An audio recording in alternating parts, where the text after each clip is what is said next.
যারা যারা কম্পিটিটিভ এক্সামের প্রিপারেশন নিচ্ছ, আজকের ক্লাসটা কিন্তু তাদের জন্য। আজকে তোমাদের 5টা টাইপের আমি প্রবলেম দেখাবো, যেই প্রবলেমগুলো দেখা মাত্রই অনায়াসেই কিভাবে ম্যাজিক ট্রিকের মাধ্যমে সলভ করতে পারবে তার লজিকটাও আজকে শেখাবো। তা প্রথম থেকে শেষ পর্যন্ত তোমরা ভিডিওটা দেখবে, তাহলে বুঝতে পারবে কি কি টাইপের প্রবলেম কোথায় এলে কি করে সলভ করবে দেখা মাত্রই। তাহলে আসো আমরা দেখে নিই আমাদের ফার্স্ট টাইপটা কি আছে। এরকম টাইপের তোমাদেরকে প্রবলেম দিয়ে দিয়েছে, তোমাকে সিম্পলিফাই করতে বলেছে। কি করে করবে? তুমি কি এটাকে আবার ভেঙে গুণ করে করতে যাবে? অনেক সময় নষ্ট হবে। অত সময় কিন্তু তোমার থাকবে না, তোমাকে টাইম সেভ করতে হবে। বাইরে কতগুলো নয় আছে আগে দেখে নেবে। 4টে নয় আছে, তুমি আগে লিখে দেবে 4টে নয়। এরপরে ভিতরে কতগুলো নয় আছে, অর্থাৎ মিশ্র ভগ্নাংশের ক্ষেত্রে এই ভিতরের নয়, এটার ক্ষেত্রে দেখবো তাহলে কতগুলো নয় আছে, 3টে নয়। তুমি 3টে শূন্য বসিয়ে দেবে। এরপরের কাজ, আমি এই ভগ্নাংশের হরটা থেকে লবটা বিয়োগ করে দেবো। আসো বিয়োগ করে দেই, কত হয় দেখি। নিচে আছে 4টে নয়, উপরে আছে 9989, কত হয় বিয়োগ করলে? বিয়োগফল হবে তোমার 10। এবার এই উপরে যে সংখ্যাটা তুমি লিখেছো, এই সংখ্যাটা থেকে 10 বিয়োগ করে দিলেই তুমি কিন্তু সিম্পলিফাই করতে পেরে যাবে।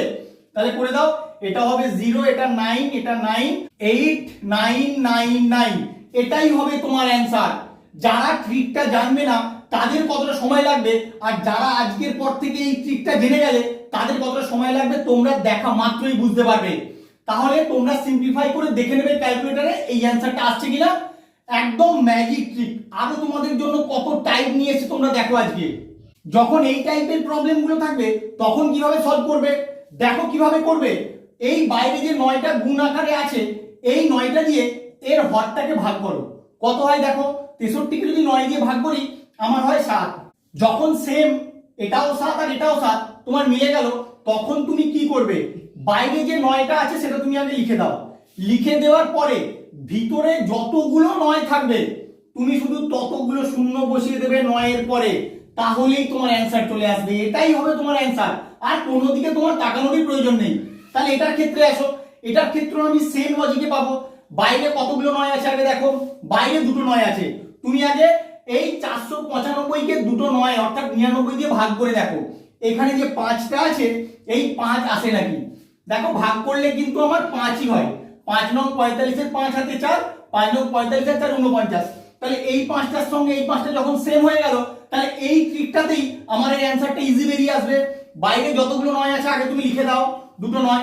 এরপরে ভিতরে কতগুলো 9 আছে গুণে নিয়ে আমি শূন্য বসিয়ে দেবো, তাহলেই আমার হয়ে যাবে অ্যান্সার। 1 2 3 4 5 বসিয়ে দাও, 1 2 3 4 5, এটাই হবে তোমার অ্যান্সার। পরীক্ষার সময় এরপর থেকে এরকম প্রবলেম থাকলে তোমরা ঝড়ের গতিতে সলভ করতে পারবে। টাইপ 3টায় কি আছে দেখো, যখন তোমাকে এই রকম অঙ্ক দিয়ে দেবে, পরপর 1 এর কিউব, 2 এর কিউব, 3 এর কিউব, 4 এর কিউব, তার আবার রুট ওভার দিয়ে দিয়েছে, তাহলে কি করে করবে? তুমি কি প্রত্যেকটা কিউব করে সেগুলো যোগ করে আবার ক্যালকুলেশন করতে যাবে? একদম নয়। আমার কাছে দেখে নাও কিভাবে করতে হবে, দেখা মাত্রই তোমরা বুঝতে পারবে কি করে সলভ করতে হয়। যে সংখ্যাগুলো দেওয়া আছে শুধু ওই সংখ্যাগুলোকে তুমি যোগ করে দেবে। যোগ করে দিলেই তোমার অ্যান্সার চলে আসবে। 4 আর 3 7 আর 2 9 একে 10, 10 হবে এটার অ্যান্সার। তোমরা সলভ করে দেখে নেবে। এটার ক্ষেত্রে আসো, এটাও কিন্তু একই রকম। যখন আমাদের পরপর এরকম সংখ্যা 1 2 3 4 5 6 পরপর সংখ্যাগুলোর কিউব দেওয়া থাকবে এবং তাদের আবার রুট ওভার দেওয়া থাকবে, সলভ করার নিয়ম শুধু সংখ্যাগুলোকে যোগ আকারে লিখে দেবে। যোগ করে দিলেই তোমরা অ্যান্সার পেয়ে যাবে। কত হবে? 5 4 9 10 11 12 13 14 1 15, 15 হবে তোমার এর অ্যান্সার। এইভাবেই কিন্তু দেখা মাত্রই তোমরা সলভ করতে পারবে। টাইপ 4টায় কি দিয়েছে দেখো, এই রকম টাইপের তোমাকে প্রবলেম দিয়ে সলভ করতে বলেছে। এবার তুমি এটাকে কি করে সলভ করবে? তুমি যদি অ্যাজ ইউজুয়াল পদ্ধতিতে সলভ করতে যাও তাহলে তোমাদের অনেক সময় নষ্ট হবে। তাহলে এই প্রবলেমটা করতে গিয়ে তোমার আরো দুটো প্রবলেম ছাড়া হয়ে যাবে। তাহলে কিভাবে করবে আজকে আমার সঙ্গে শিখে নাও। তুমি দেখবে একটা জিনিস লক্ষ্য করে, প্রত্যেকটা ডিফারেন্স কিন্তু 2। ভালো করে দেখো, ডিফারেন্স 2 প্রতিটার ক্ষেত্রে, ডিফারেন্স 2। আর একটা জিনিস, যেটা দিয়ে শেষ হয়েছে সেটা দিয়ে শুরু, যেটা দিয়ে শেষ সেটা দিয়ে শুরু, যেটা দিয়ে শেষ সেটা দিয়ে শুরু, এরকম ভাবে যখন চলবে। আর প্রত্যেকটা লবে দেখো তোমার 1 আছে, তুমি এরপর থেকে দেখা মাত্রই সলভ করতে পারবে। তাহলে এটা কতগুলো উপরে 1 আছে আমি গুনে নেব।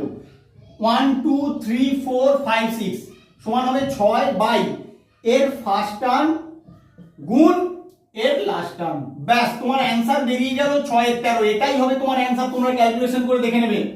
দেখো এরকম একটা প্রবলেম আছে 1/1 into 5 plus 1/5 into 9 plus 1/9 into 13 plus 1/13 into 17। তাহলে সেম দেখো এটার মতোই কিন্তু প্রবলেমটা, যেটা দিয়ে শেষ সেটা দিয়ে শুরু, যেটা দিয়ে শেষ সেটা দিয়ে শুরু, যেটা দিয়ে শেষ সেটা দিয়ে শুরু, আর প্রত্যেকটা ডিফারেন্স দেখো 4, আর সবারই কিন্তু উপরে 1 আছে। তাহলে এটার ক্ষেত্রে কি হবে, তুমি কতগুলো 1 আছে আগে গুনে নাও, 1 2 3 4, চারটে 1 আছে, উপরে তুমি 4 লিখে দেবে, আর নিচে কি করবে, ফার্স্ট টার্মটা যে আছে সেটা লেখো, আর এই লাস্ট টার্মটা যে আছে শুধু গুণ করে লিখে দিলেই তোমার কোশ্চেন মার্কের অ্যান্সারটা তুমি পেয়ে যাবে। তাহলে এইভাবেই এরপর থেকে দেখা মাত্র তোমরা সলভ করতে পারবে।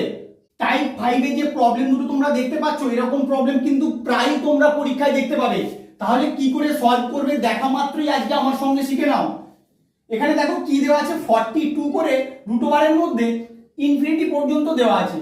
তাহলে কি করে করব, আর একটা জিনিস লক্ষ্য করো, 42 তার সবার আগে কিন্তু 1 আছে, কিছু নেই মানে কত 1 আছে।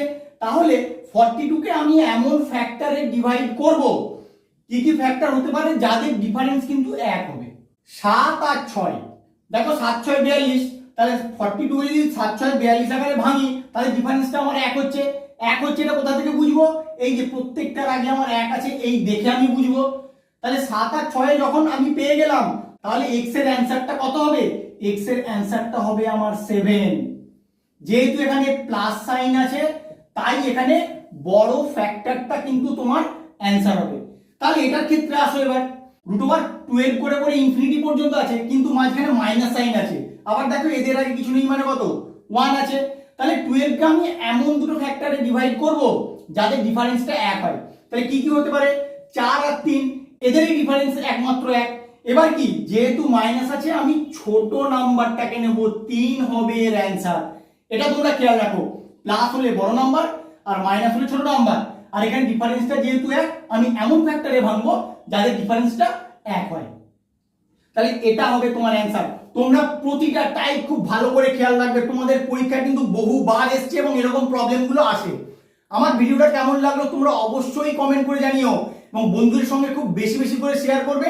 তাহলে এই ম্যাট্রিক্স গুলো অবশ্যই জানা প্রয়োজন, কারণ পরীক্ষায় তাদেরও ক্র্যাক করতে হবে।